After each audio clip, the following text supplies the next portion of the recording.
My name is Amanda, and I am doing my article speech on an article I found on Spectrum News called Where Communication Breaks Down for People with Autism. I chose this topic because I have a son who is on the spectrum.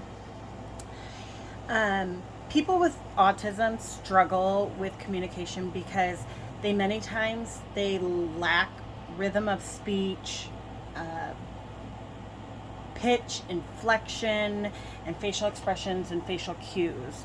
Many people with autism speak in a monotone manner and with little to no facial expression, leaving their conversational partner guessing at what they're saying, what they mean by what they say, or how they're feeling about what is being said to them.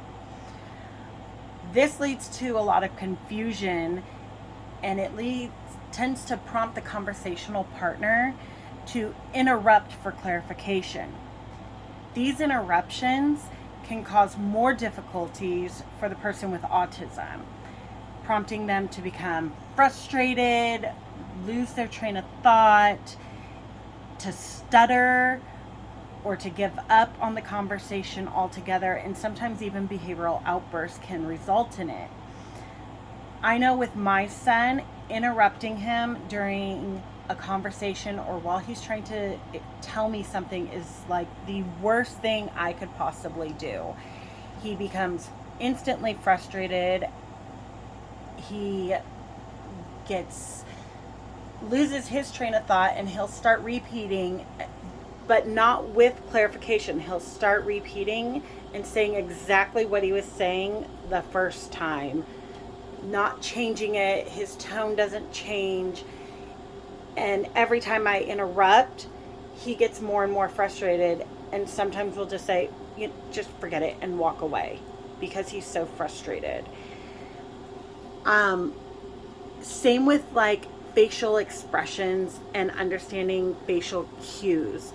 He's leaving to go to California with my mom this weekend for the summer, and he hasn't been out there in almost 2 years, and he hasn't been on a plane in several years.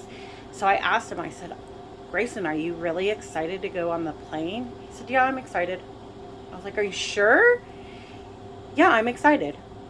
Even though he is super excited and we've talked about it for weeks, I know he's excited, but to anybody else who doesn't know him would be like, does he really want to go? Is he really excited?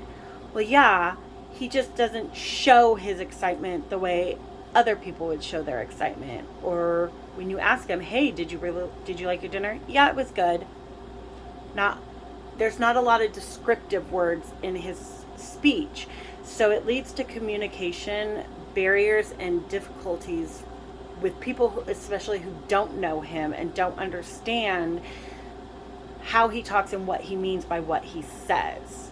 So I found this article super informative for people who maybe don't communicate with people with autism or don't know about the barriers to communication and the difficulties they have to communicate with people who aren't on the spectrum or who don't understand people on the spectrum.